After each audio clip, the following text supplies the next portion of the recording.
Hola, buenos días. Nosotros les mencionaremos la importancia y el funcionamiento de las interconexiones mediante IP, TCP y OSI, mostrando lo más esencial e importante de dichos temas. Bueno, empecemos con interconexión IP. El protocolo IP, este es el protocolo principal en el nivel de Internet. Su función principal es identificar cada paquete que pasa por el nivel y seleccionar la mejor ruta para enviar el host al destino. Sus características principales son: el envío de los datos se realiza, también conocidos como paquetes IP. No está orientado a la conexión, es decir, un paquete puede seguir una ruta no totalmente diferente a otro, debido a que cada uno es tratado de forma independiente. Estos controles los lleva el nivel de transporte con el protocolo TCP. Tiene la capacidad para fragmentar los paquetes en caso de que sean demasiado grandes para la conexión, también depende del contenido que tenga. A nivel práctico existen tres clases de redes: las más cotidianas, también conocidas como direcciones IP. La clase A, actualmente asignadas a organizaciones gubernamentales, aunque en el pasado se reservaba para grandes empresas como IBM o HP. En esta clase de red, el primer octeto de los tres octetos restantes se dedican a asignar direcciones de los hosts. El rango de esta clase es desde 0 hasta 127, debido a que las direcciones se utiliza para autodiagnóstico. El primer byte de esta clase se estaría comprendiendo entre 1 y 126, y el número total de direcciones que se puedan asignar a host sería de 16.777.214. La clase B, utilizada por grandes empresas y organizaciones de tamaño medio. Los dos primeros octetos definen el rango de IP y los dos restantes asignan a los hosts de dicha red. El rango que corresponde a la clase B sería 128 hasta 191. En este caso, el número de IP asignable es de 65.534. La clase C. En esta clase se asignan todos los demás solicitantes. Los tres primeros octetos definen el tipo de red y el último las direcciones IP disponibles para asignación de host.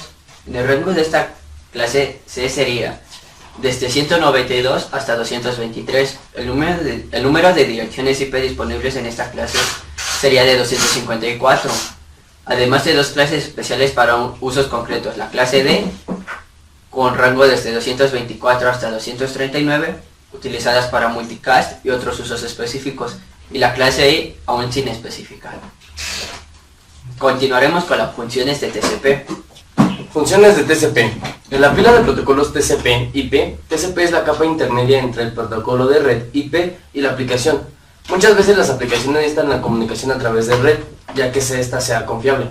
Para ello se implementan el protocolo TCP, que asegura que los datos que emite el cliente sean recibidos por el servidor, sin errores, y en el mismo orden que fueron emitidos. A pesar de trabajar con los servidores de la capa IP, la cual no es confiable, es un protocolo orientado a la conexión, ya que el cliente y el servidor deben anunciarse y aceptar la conexión antes de comenzar a transmitir los datos a ese usuario que debe recibirlos.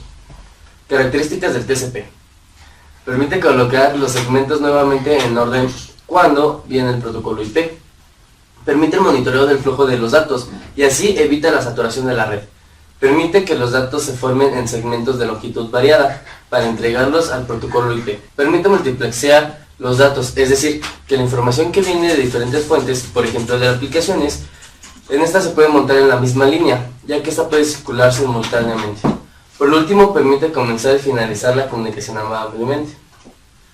Formato de los segmentos TCP.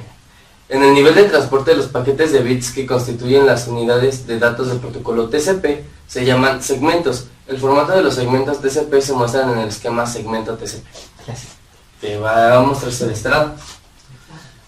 Funcionamiento del protocolo con detalle.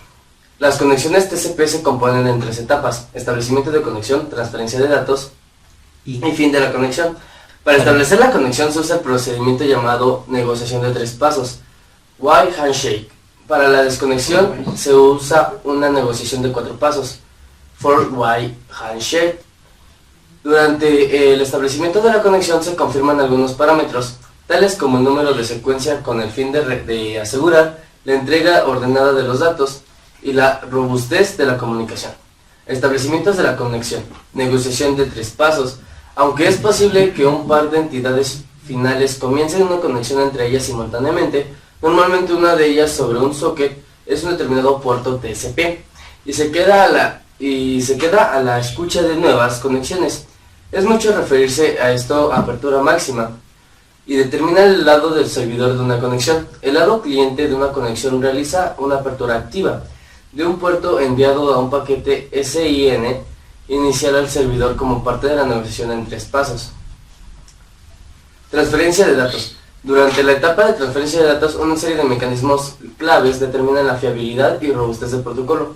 Entre ellos están incluidos el uso del número de secuencia para ordenar los segmentos TCP recibidos y detectar paquetes duplicados, checksums, para detectar errores, asentimientos y temporizadores para detectar pérdidas o retrasos, y ventanas deslizantes para el control del flujo de datos.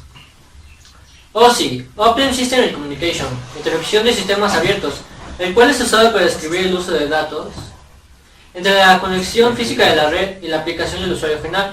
Este modelo es el mejor conocido y el más usado para describir los entornos de red. Como se muestra en la imagen, las capas OSI están numeradas de abajo hacia arriba. Las funciones más básicas, como el poner los bits de datos en el cable de red, están en la parte de abajo, mientras las funciones que atienden los detalles de las aplicaciones del usuario están arriba.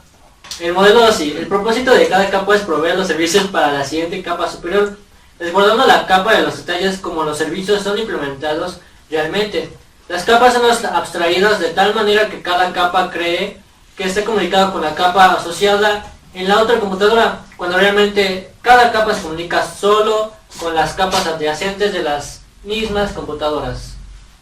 Con esta última figura se puede apreciar que a excepción de la capa más baja del modelo OSI, ninguna capa puede pasar información directamente de su contraparte en la otra computadora. La información que envía una computadora debe pasar por todas las capas inferiores. La información entonces se mueve a través del cable de la red hacia la computadora que recibe y hacia arriba a través de las capas de esta misma computadora hasta que llega al mismo nivel de la capa que envió la información.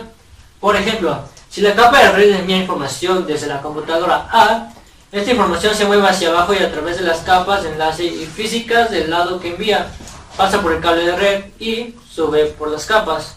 Bueno, con esto terminamos con la explicación de la interconexión, tanto ya sea de TCP, IP o OSI, que son los modos de interconexión entre una computadora, nodos, hacia otra computadora, en este caso para la creación de una red.